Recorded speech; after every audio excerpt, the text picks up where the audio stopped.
excusez-moi. Pardon, s'il vous plaît.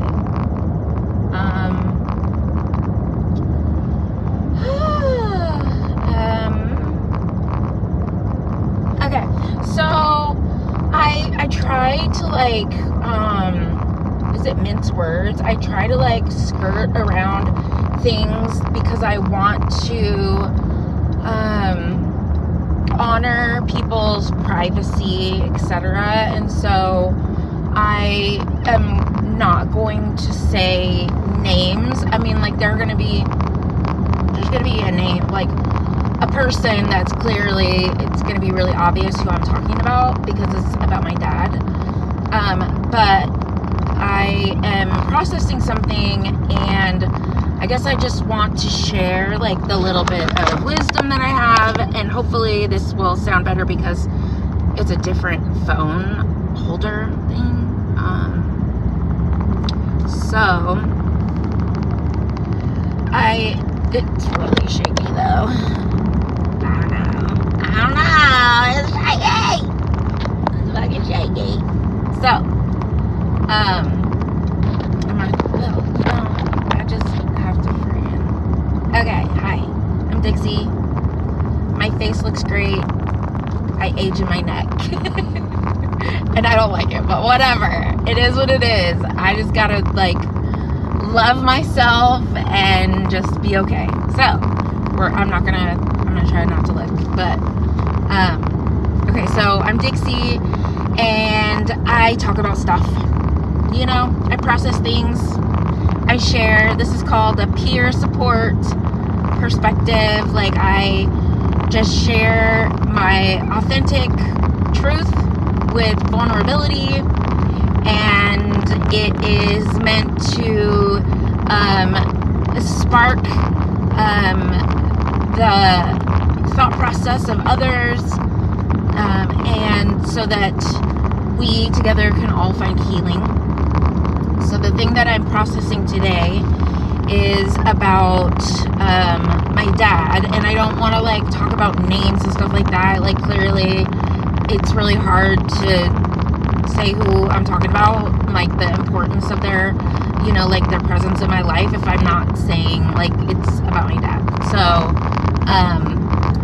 the part I'm processing is that he's getting dementia and he's struggling cognitively, and I don't go there very often, and I won't put every single little thing on blast. I mean, like, maybe eventually I will. There are people who know me and they know the situation, and I recently shared about my experience at my dad's house with some family members who are of a different mindset and have a traditional approach to family matters, which doesn't fit in my family. And so it's not any kind of like abuse, like, you know, like it might sound like it because I'm talking about like something happened at my dad's, you know what I mean? Like, it's not like that. And a lot of it is my own stuff, my actions. Okay, so my actions at my dad's house haunt me, and it's really hard to go there. And there's a little bit more to it.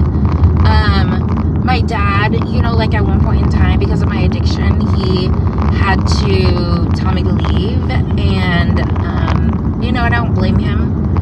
You know, like, it was my addiction. I was like out there, you know, so there's that. And I don't, you know, like, I never really talked about it with family, but the family members who have this traditional mindset and this traditional approach, you know, like where when someone's aging, their children are supposed to, you know, like take care of them and stuff like that. And it's really hard to do that when there's trauma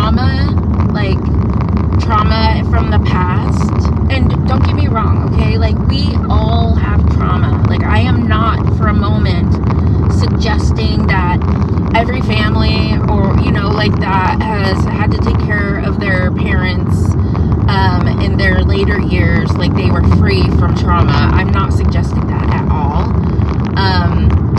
I'm just saying that, like, because my trauma involves addiction, my own addiction, and people, places, and things, like in the house, around the house, etc.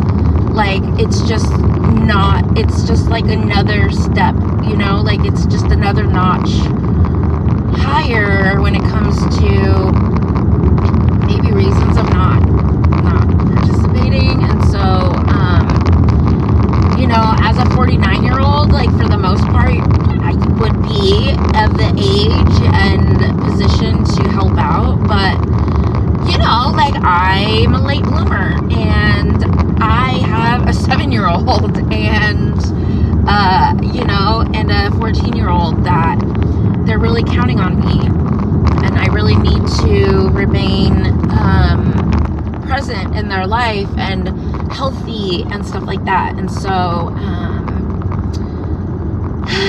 I am processing how we all process different, you know, and I just want to kind of normalize some of the things, because even, I mean, like, while I'm processing differently than family members, I'm not necessarily saying that it's like wrong, you know, it's just different. And because I'm coming from the, you know, the lane of unorthodox, I'm going to be the one that's probably viewed as wrong, and it's okay, you know, like, I am of a breed where I don't mind speaking my truth, advocating for myself, etc. I will gladly share my ugliness, because number one, it helps people understand me better. Number two, it helps people understand themselves or the other people around them better. Number three, there's always lessons to learn in these things, like whether it be even related to another person that they know or not. There are lessons to be learned in our lived experience. And so not everybody is of the mindset of, like, openly sharing, especially when it comes to, like, messy stuff. And so I just want to just share, right? So I shared this part to family members that are, you know, like, more I don't want to say normal, because, like, what is normal, right? But family members who are, like, functional, and whereas I was dysfunctional for a really long time. And, you know, my nuclear family was dysfunctional with varying degrees. I don't blame anybody. I know that everybody's doing the best they can, though. That's the thing, is, like, we're all doing the best we can with what we have to work with, what background that we have to work with, what chemical processes might be happening in our brains and our bodies, what kind of nutrition that we're getting, what kind of exercise. I mean, like, there's so many variables.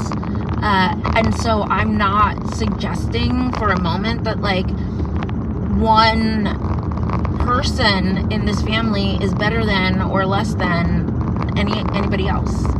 And so I think that, like, what I want to process with you guys is that we need to normalize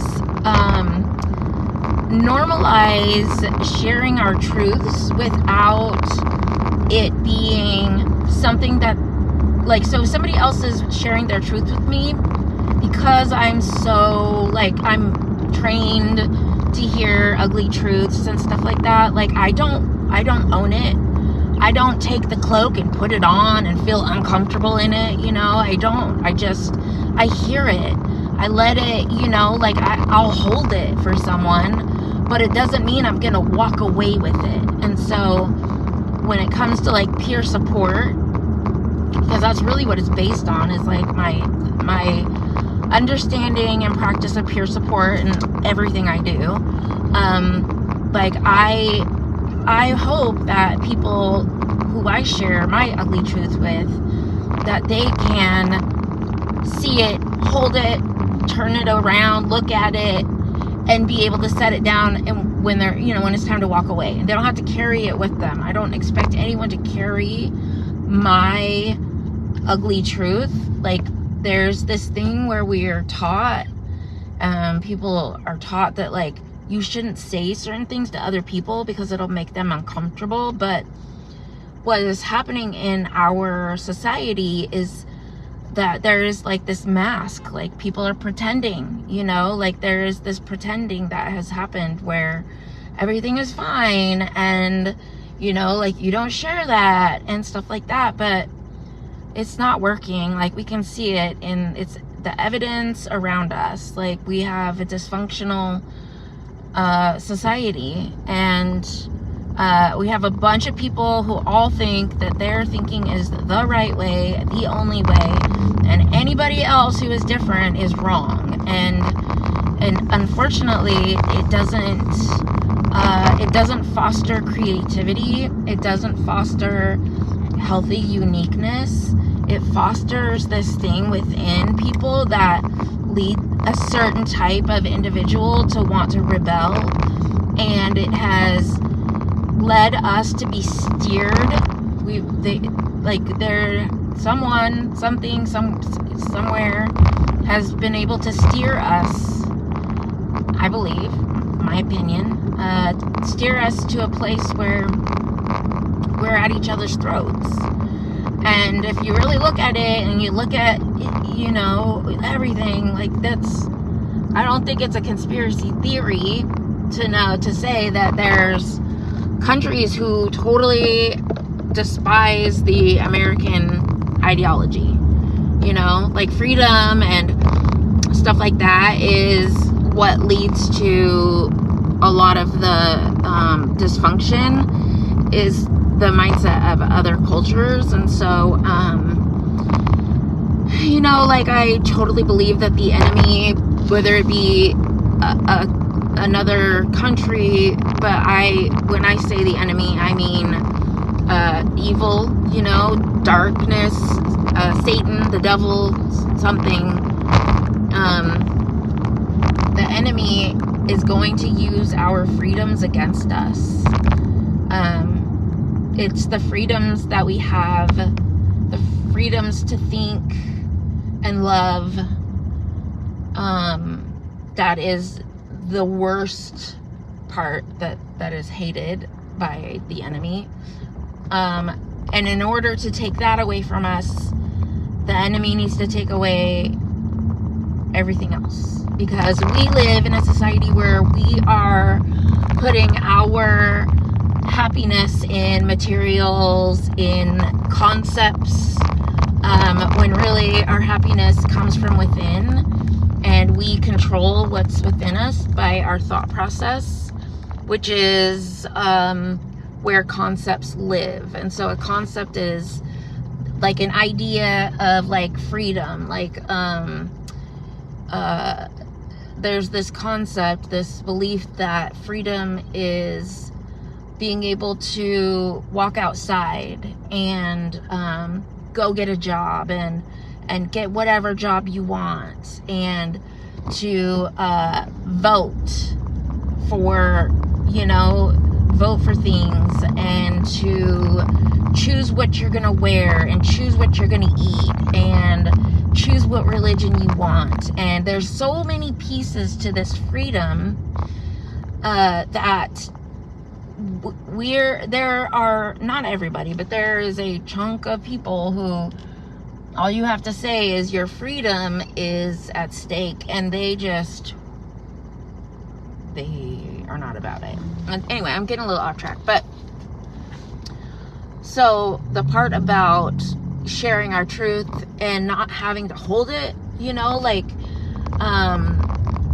is something that I hope that my family has been learning, because I share stuff. And I remember when my little brother would share things that were like, oh my God, why are you telling me this? But But now that I have a different understanding of life, of peer support, etc., I don't have that same reaction. And I hope that people I want to help teach people that we can hear about ugliness and it can affect us. I'm not saying I expect people to be robots, but we need to be able to learn how to let go of something without having to compartmentalize, because compartmentalizing is storing it for later. You're putting it in a compartment, okay? Like, you're storing it for later. And how many compartments can you actually have? You know what I'm saying? How many Tupperwares can you fit in your cupboards? You can't.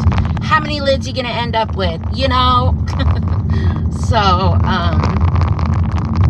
So we need to work on being able to just let go of something and not need to carry it with us. We need to also be able to discern what we do need to carry with us, what is important for our culture, and what we need to stand for. So for me, from my lens, the freedoms that I believe are important are the freedom to get along with others, the freedom to agree to disagree, the freedom to unique thought, the freedom to I don't know. I mean, like, a lot of the ones that I had mentioned earlier are still freedom, you know, like freedom to get the job that you want, freedom to work on starting a business, the freedom to, work your way up out of poverty, like the freedom to marry up if you want, you know, like in social class, the freedom to have social class. Like, I'm not suggesting that, like, we need to have a socialist freaking, you know, government or society where everybody's the same. Like, it doesn't work. I don't think humans are really wired to be like that. Like, it's gonna happen no matter what. Like, it's just gonna happen. And so just being realistic about it and stuff like that is important. And so as I share with my family about my truths, I don't know how it's necessarily received. I know that I did get a decent, kind response, and I just wonder, it's not even about, it's other people's thoughts of me isn't any of my business. However, I do fully feel people's opinions before they say them, and I think that's a real thing. And I try to be really mindful about my opinions about people, and I think because of that, like, I don't want to go around having negative opinions about people, because number one, like, the energy that I'm putting out is what I'm gonna get back. I'm not trying to, like, stir the pot, you know, like, I just want to be able to get along and have an open mind, and I can have a question, you know, like, I can have a curiosity or I can have a boundary, you know, like, I don't need to have a negative thought, a negative opinion attached to it. And so, like, I can be curious, or I can have a worry, like I do. I mean, like, I shared a worry today that I've learned when sorry, yawning. I've learned that when I verbalize a worry, it really helps dissipate it. And I've noticed, though, that sharing my worry can cause harm to other people, because they don't necessarily understand that my worry isn't I'm not convinced. Like, being worried about something means it's still up in the air. There's no conviction in it. And so I think that we need to help each other learn that sharing a worry isn't as much about, I mean, it is about someone else's, you know, like if it's a worry about someone else, like it could be about their behavior, but it's also about the mindset of the person who has the worry. And so I think that it's really important for us to learn how to communicate that and teach our kids that, so that we can have open conversations with people. So, I mean, so if I'm working with a peer and they're an addict and they didn't go home to a sober living, I'm going to tell them I'm worried that you relapsed. It does not mean that I'm convicted, and I for sure think that they relapsed, because I also know that things happen. And to be completely honest, my worry is based on my own lived experience of being an addict, you know, and like not everybody who hears that somebody didn't go home is gonna think that they went and used drugs or drank or whatever, you know, like there's more to it than just an accusation. And so for me to share a worry with people and family members and then receive a backlash, you know, from somebody who I was worried about, it's not surprising. I'm not mad. I'm not, you know, upset about it. I'm realizing that maybe I should have done a better job of explaining that part. Like, it's possible to have a worry without it being an accusation, without it being, you know, like I'm convinced of something. Like it's just different. And so yeah, but you know, like processing the underlying issue of my dad and, you know, like his cognitive decline and stuff like that, that's hard. And to hear, you know, people's opinions that I should be doing more, what have you, it's hard, because in those words I'm feeling emotions that are coming through the words. And you know, like the feeling is that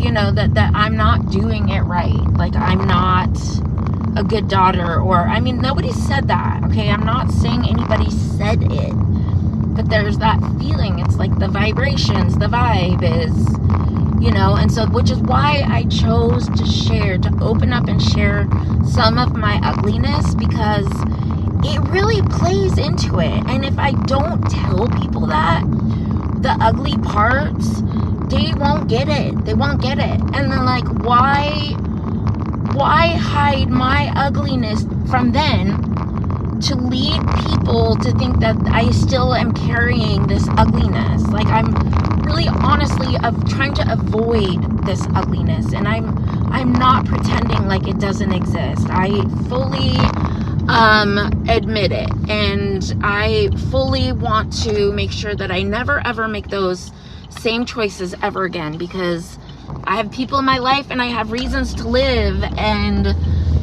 so, you know, so much to live for. And so I just wanted to share that. I am going down my dad's street now, so hopefully I got to the end of my thought process okay. My brain's already thinking about what's gonna happen when I get there. So I'm gonna end this. I love you. Thank you for watching. Subscribe. You know, like eventually, if I have enough subscribers, I can go live and stuff like that, and that might be cool. So if you share it and you get your friends to subscribe, then maybe I could try a live video. I don't know. But yeah. So peace and love.